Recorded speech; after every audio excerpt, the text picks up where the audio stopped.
Hello दोस्तों, कैसे हैं आप सब लोग?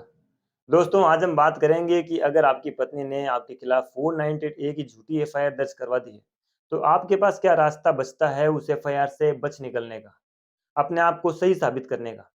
क्योंकि दोस्तों हमने कई बार ऐसा देखा है कि झूठी 498 ए की एफआईआर होने के बाद भी पत्नी पतियों को जो है सज़ा हो जाती है और वो बेचारे कोर्ट कचहरियों के चक्कर लगा-लगा के परेशान हो जाते हैं, लेकिन उस झूठी एफआईआर को झूठी साबित कर ही नहीं पाते।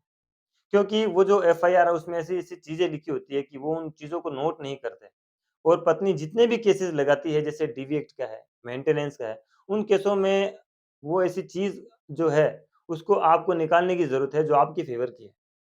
इसी के बारे में मैं आज आपको बताने वाला हूँ। देखिए दोस्तों, मैं ये तो नहीं कहता कि हर पत्नी अपने पति के खिलाफ झूठी एफआईआर दर्ज करवाती है, क्योंकि कोई भी पत्नी अपना घर खराब नहीं करना चाहती। हर लड़की यही चाहती है कि मैं हँसी-खुशी, प्यार और मोहब्बत से अपने पति के साथ और ससुराल वालों के साथ रहूँ। लेकिन कुछ ऐसी कंडीशंस जहाँ हो जाती है, जहाँ पे उनको लगता है और कई बार कुछ लोग गलत सलाह देते हैं। तो और कई बार ऐसा भी होता है कि जो लड़की अपने ईगो को सैटिस्फाइड करने के लिए अपने पति के खिलाफ इस तरह के झूठे मामले दर्ज करवाती है। तो क्या होगा? क्या करना होगा आपको जब इस तरह की एफआईआर आपके खिलाफ दर्ज हो गई है? देखिए, सबसे पहले तो पत्नी जो है जिसने 498 की झूठी एफआईआर दर्ज करवाई है और जो मेंटेनेंस के केस किए हैं, जो डोमेस्टिक वायलेंस के केस किए हैं, उन केसों के अंदर आपको वो बात निकालनी है जो एक ही बात है, लेकिन उसको तीनों को अलग-अलग तरीके से कहा गया है। अगर उसकी किसी बात में कोई विभिन्नता आती है, कोई कॉन्ट्रडिक्शन आता है, तो आपको उस बात को नोट डाउन करना है और आपको उसी बात को अपनी पत्नी के खिलाफ 498 ए के केस में जो है उसको यूज़ करना है एज़ एन एविडेंस। यही वो सबूत है जो आपको उस झूठे केस से बचा सकता है। क्योंकि कोई बात जो पत्नी ने तीनों केसों में लिखी है, अगर उस बात को अलग-अलग तरीके से लिखा जाएगा, उसकी बात में भिन्नता आएगी। जैसे कि 498 की जो एफआईआर है, उस एफआईआर में जो टाइम है, जो डेट है और जो इंसिडेंस है, उसको आप देखिए, उसको अच्छे तरीके से पढ़िए एफआईआर को। उसमें आपको ये देखना है कि कहाँ पे मेरी जो वाइफ़ ने जो ये बातें मेरे ऊपर आरोप लगाया है, उनमें कहाँ-कहाँ भिन्नता आ रही है, कहाँ-कहाँ वो सही कह रही है, कहाँ-कहाँ गलत कह रही है। अगर कोई झूठा आरोप भी आपके ऊपर उसमें लगा हुआ है, तो उसको भी नोट डाउन कीजिए। उसको नोट डाउन करने के बाद में आप उसको सबूत के तौर पे इस्तेमाल कर सकते हैं और यही वो चीज़ है जो आपके केस को स्ट्रॉन्ग बनाएगी और आपकी वाइफ़ के केस को कमज़ोर करेगी। देखिए दोस्तों, मैं आपको एक चीज़ और बताते चलूँ कि अगर आपकी पत्नी आपके खिलाफ इस तरह की मुकदमेबाज़ी करती है, तो उस मुकदमेबाज़ी में उसको प्रूफ़ करने का जो बर्डन है, वो भी आपकी वाइफ़ का ही रहेगा। क्योंकि उसने आरोप लगाए हैं कि मेरे साथ ऐसी घटनाएँ हुई है, मारपीट हुई है, दहेज की माँग की है पति ने, तो साबित करने का भार भी उसके ऊपर रहेगा, पति के ऊपर नहीं रहेगा।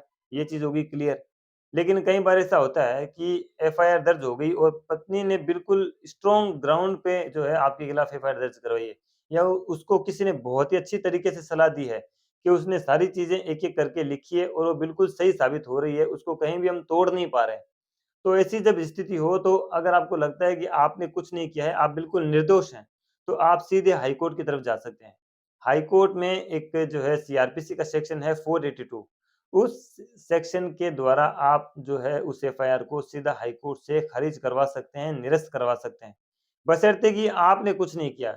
अगर आप निर्दोष नहीं हैं, आप दोषी हैं, आपने वास्तव में अपनी पत्नी के साथ में इस तरह की क्रूरता की है, आपने दहेज की माँग की है, उसके साथ मारपीट की है, तो दोस्तों आपको आगे जाके मुश्किल का सामना करना पड़ सकता है। हो सकता है कि आपकी एफआईआर खारिज नहीं होगी और धीरे-धीरे आपका केस जो है कमज़ोर पड़ता जाएगा। तो दोस्तों, अगर झूठी एफआईआर आपके खिलाफ दर्ज हो गई है, आपकी पत्नी सिर्फ़ और सिर्फ़ आपको सबक सिखाने के उद्देश्य से आपके और आपके परिवार वालों को कोर्ट में घसीटना चाहती है, तो ऐसी स्थिति में आपको जो है अपनी पत्नी के लगाए केसों को बारीकी से अध्ययन करना है। और ये देखना है कि कौन-सी बात कहाँ पे गलत लिखी हुई है और कौन-सी बातों में जो है कॉन्ट्रडिक्शन आ रहा है, उन बातों को नोट डाउन करें। उनको आप उस केस में जो है एज़ एन एविडेंस अपनी पत्नी के खिलाफ इस्तेमाल करना है आपको और नहीं तो फिर सीधे हाई कोर्ट जाके आप अपनी एफआईआर को क्वैश करवा सकते हैं। तो दोस्तों, उम्मीद करता हूँ कि वीडियो में जो जानकारी मैंने दी है, वो चीज़ आपको समझ में आ गई होगी। और दोस्तों, अगर उसके बाद आप हमसे बात करना चाहते हैं, कोई सवाल हमसे पूछना चाहते हैं, तो आप कमेंट बॉक्स में हमें जो है मैसेज कर सकते हैं या हमारे दिए गए व्हाट्सएप नंबर पे आप हमसे बात कर सकते हैं, ईमेल के ज़रिए आप हमसे जुड़ सकते हैं। और आपको क्या लगता है कि 498 ए की एफआईआर झूठी जो होती है, वो पत्नियाँ क्यों दर्ज करवाती हैं? तो इसके बारे में भी आप अपनी राय हमें कमेंट सेक्शन में ज़रूर लिख सकते हैं। दोस्तों ख़्याल रखिए, सुरक्षित रहिए, तब तक के लिए जय हिंद।